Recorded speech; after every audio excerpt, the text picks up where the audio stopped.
Les Alchimistes, c'est une entreprise de l'économie sociale et solidaire et notre baseline, c'est « Ensemble, composter pour nourrir les sols ». Et dans cette baseline, on retrouve bien la vision des alchimistes, donc l'objectif étant la fin de la phrase, c'est-à-dire « nourrir les sols ». Donc nous, c'est l'enjeu auquel on a souhaité s'attaquer. Ce sujet de la qualité et de la vie de nos sols, que ce soit nos sols en ville, comme les sols agricoles, c'est pour nous un enjeu majeur auquel on souhaite participer à la fois en participant à la prise de conscience de ce sujet-là dans la société et puis en participant en tant qu'acteur de ce sujet qui est nourrir les sols. Et nourrir les sols, comment on le fait? C'est en compostant, donc d'où notre métier, composter, et en particulier on a choisi de composter les déchets alimentaires.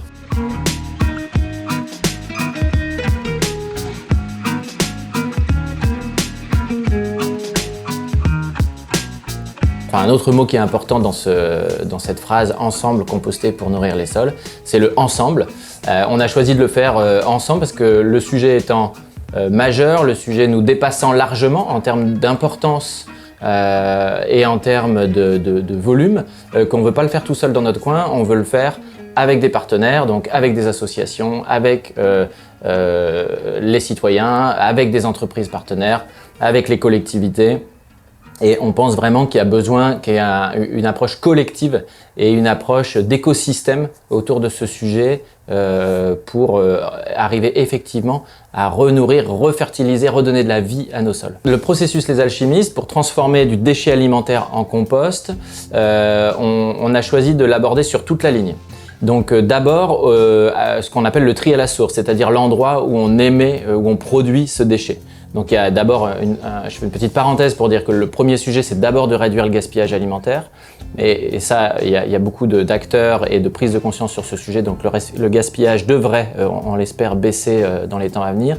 Mais il va quand même rester un certain nombre de déchets alimentaires. Et nous, on va s'adresser à ce sujet-là du déchet alimentaire restant. Alors, je disais qu'on part vraiment à la source et du tri à la source. On va avoir deux typologies de lieux ou de producteurs de déchets. On va avoir les ménages, donc qui vont produire à la maison, souvent dans la cuisine, du déchet alimentaire au moment de la préparation des repas, les épluchures, éventuellement au moment des restes des repas, s'il y a des restes non consommables. Et puis on travaille également beaucoup avec les professionnels. Donc là, les professionnels sont les restaurateurs, les hôteliers, toutes les cantines scolaires, que ce soit de la petite enfance, enfin même au niveau à partir des crèches jusqu'à l'université, les hôpitaux, les établissements médico-sociaux, finalement tout lieu où on mange en dehors de chez soi ou tout lieu où on achète de la nourriture en dehors de chez soi. Ce sont des lieux de production de déchets alimentaires. Le début du processus, c'est inciter les gens au tri et c'est comment emmener des gens qui n'avaient pas l'habitude de trier, leur donner envie, leur donner les raisons, leur donner le sens que ça a de trier. Donc c'est donner le sens, le pourquoi, et donner le comment avec des consignes très claires et très faciles à respecter de tri. Donc ça, c'est notre premier métier et il est hyper important parce que si les gens ne se mettent pas au tri ou s'ils trient mal, à la fin, on aura soit peu de compost, soit un compost de mauvaise qualité. La deuxième étape, ça va être le transport. Donc on a des véhicules qui vont tourner et aller collecter ces déchets alimentaires. Donc là, c'est une ingénierie de transport urbain, optimiser les kilomètres, limiter en fait l'impact carbone de ces transports. Ensuite, les déchets arrivent sur notre site ici, et là, on va les transformer donc d'un déchet type épluchure ou reste de repas, reste de cantine. On va transformer ça en du compost. Comment on fait? Il y a plusieurs étapes hyper importantes. La première, c'est déjà on va vérifier la qualité du tri de ce qui arrive pour s'assurer que le tri a bien été fait. C'est important pour écarter ce qui a été mal trié et puis c'est important aussi pour faire des remontées d'informations à celui ou au groupe qui a trié pour que si ça dévie, si la qualité du tri diminue, on puisse très vite interpeller et que des actions puissent être mises en place pour que le tri revienne à une bonne qualité. Donc contrôle la qualité du tri. Ensuite, on va broyer l'ensemble des déchets. C'est important de les broyer en petits morceaux parce que c'est ce qui va favoriser leur dégradation en compost. Après le broyage, on fait un mélange avec ce qu'on appelle du broyat de bois. Donc souvent, c'est produit par les élagueurs qui, après un chantier d'élagage, vont broyer toutes les branches qui ont été coupées et ça produit des morceaux de bois de petite taille qui vont amener à la fois la partie carbonée nécessaire au compost, mais également la partie structure. Un compost a besoin d'être structuré, un peu solide, et donc c'est ce broyat de bois qui l'apporte. Donc on fait, après le broyage, on fait un beau mélange, et une fois que ce mélange est fait, qu'il a la bonne densité, qu'il a les bons intrants, on considère qu'on a fait déjà le plus gros du travail. On a une belle matière bien propre, bien triée, on l'a bien broyée, on l'a bien mélangée. On a ce qu'on appelle, nous, un prêt à composter, qui va normalement très bien se dégrader et se transformer en compost, si on le met dans les bonnes conditions, encore une fois. Donc après ce mélange, pour nous, les bonnes conditions, en fait, c'est l'amener dans des cellules où la matière va se décomposer, avec 2 étapes dans les cellules. Il y a une première étape qu'on appelle de première dégradation, qui est une étape aérobie, c'est-à-dire où on a besoin de beaucoup d'oxygène dans le tas de ce qui va devenir du compost. Donc la présence d'oxygène, elle est assurée par le fait qu'on ait fait un bon mélange homogène au démarrage, mais également qu'on va souffler de l'air à intervalles réguliers dans le tas pour réoxygéner, et puis que de temps en temps, on va venir le retourner avec un engin qui va rebrasser le tout et remettre de l'air.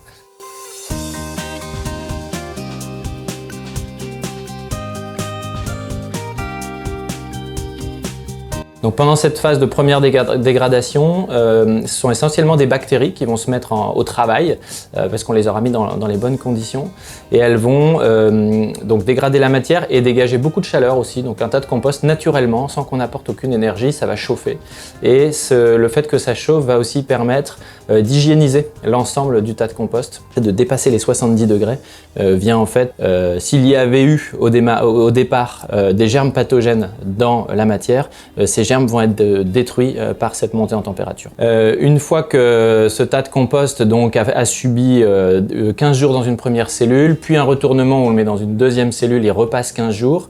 Donc on aura eu les 4 premières semaines de première dégradation. La température va commencer à baisser, l'activité bactérienne diminue également, et on va donc à nouveau avec un engin attraper ce tas et venir le mettre dans la cellule suivante, qui est la cellule de deuxième dégradation ou de maturation. Et là, l'activité donc bactérienne est moins forte, c'est plutôt une activité, sont les champignons qui vont continuer à terminer de dégrader la matière. À ce moment-là, la matière n'a déjà plus du tout l'aspect de déchet, mais elle n'est pas encore non plus un compost mûr. Si on l'utilisait tel quel, elle n'apporterait pas ce qu'on souhaite apporter au sol. Donc on a besoin de lui laisser encore 8 semaines dans cette phase de maturation. Et puis ce compost étant mûr, on va l'envoyer en analyse dans des laboratoires qui vont nous confirmer qu'il y a bien tout ce qu'il faut, tout ce qu'on attend d'un bon compost, et également qu'il est bien exempt de polluants. Et enfin, on va le cribler, donc c'est-à-dire qu'on le passe à travers un tamis qui va permettre d'homogénéiser l'ensemble et d'enlever les éventuels gros morceaux qui pourraient y avoir. Et la 4e étape, c'est ce compost, à quoi on l'utilise. Alors on aime l'utiliser pour plusieurs projets. D'abord, vraiment autour de nous, c'est la partie végétalisation urbaine. Donc on produit du compost au cœur de la ville. Il y a des besoins d'amender les terres des parcs et jardins de la ville. Donc on produit ce compost pour ça et on fournit ce compost pour ça, donc à des paysagistes, à des particuliers, à des associations qui travaillent à la végétalisation urbaine. On le fournit également à des projets d'agriculture urbaine, également autour de nous. Et puis la suite pour nous, ce sera aussi de le fournir à des agriculteurs périurbains, ceux-là même qui nourrissent la ville et qui ont donc produit les aliments, les fruits et légumes qui ont été à l'origine du déchet qu'on a collecté. Donc c'est là où on sera vraiment dans une boucle alimentaire locale quand cette 4e étape de distribution aux agriculteurs sera réalisée.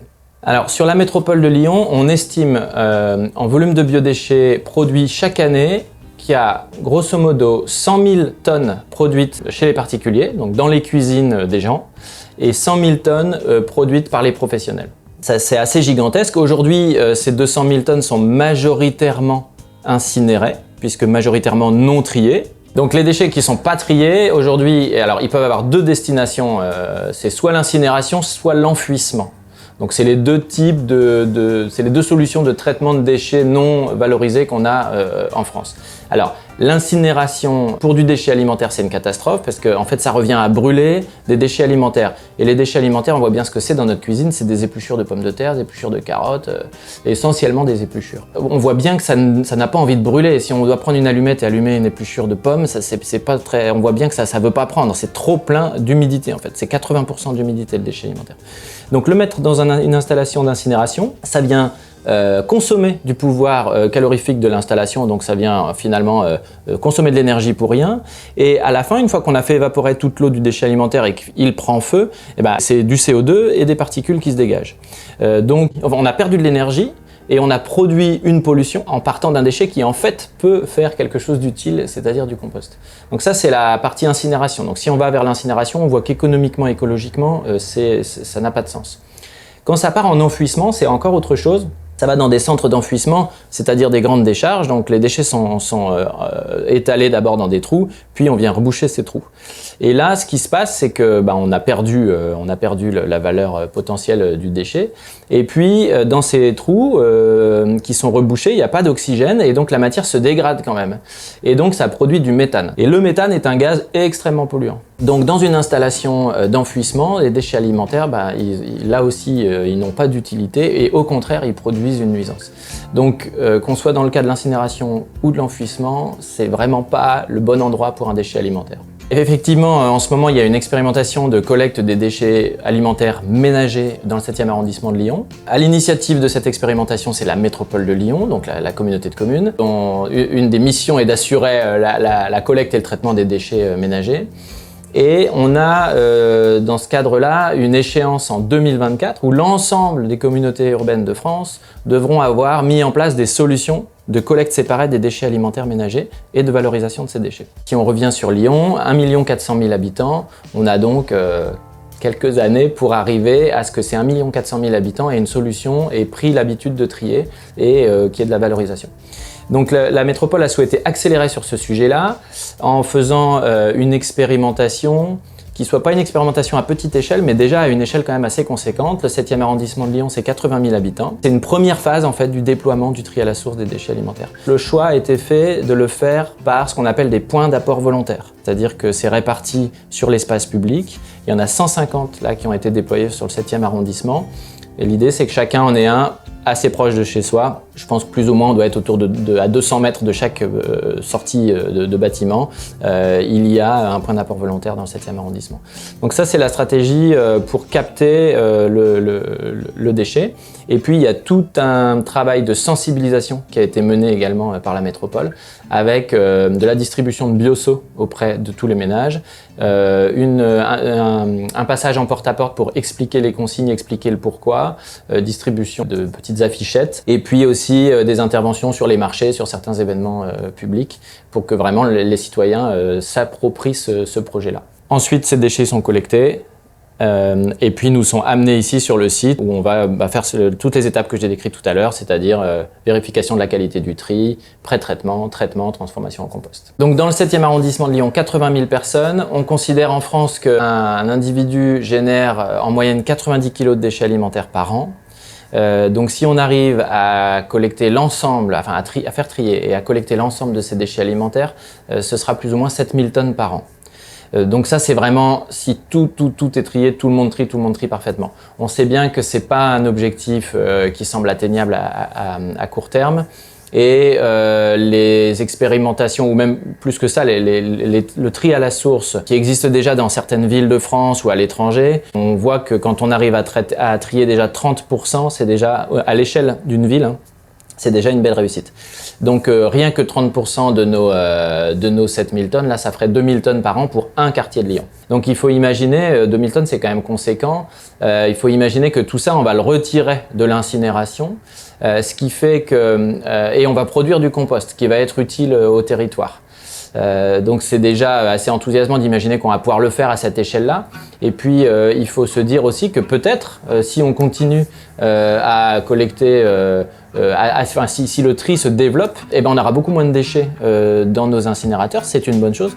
Peut-être même à terme, on aura moins besoin d'incinérateurs. Et ça, je pense que c'est souhaitable.